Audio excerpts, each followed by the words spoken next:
While fishing off Sidney, a man named Jason hooked into a large shark. On the end of his line was a mako shark.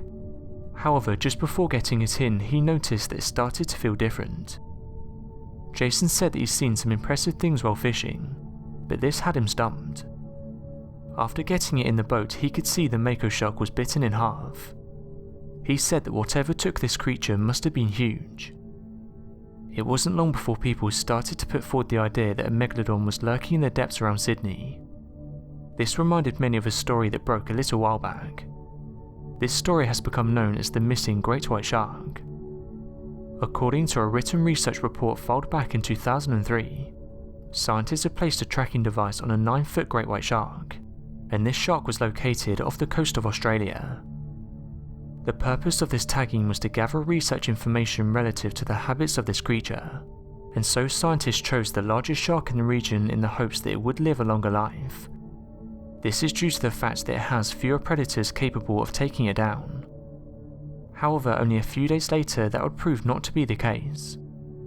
Suddenly the tracking device showed the shark descended more than 1,900 feet in a matter of seconds, with its body temperature reaching heats of 20 degrees higher than it's physically capable of supporting, despite being at such lower and colder depths.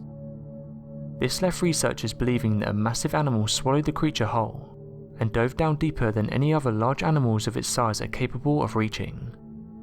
This has left many wondering if there is such a large species of shark that is capable of swallowing the 9-foot-long great white shark. Scientists have said that we know more about what's going on the surface of the moon than what's happening within our very own oceans. They are the most unexplored areas on the planet, and without mapping 100% of it, we can't for sure say what's living down there. Researchers have come forward over the years and said that Megalodon sharks can't exist due to how much food they need to eat to sustain themselves. It's actually thought they went extinct because the larger whales at the time migrated to colder waters. They did say, however, that a giant great white shark could be behind the attack, and that over the last few years we've been able to capture some very large great white sharks on camera. So my question to you guys is, what do you make of this? And what do you think bit this mako in half? Let me know your thoughts in the comments.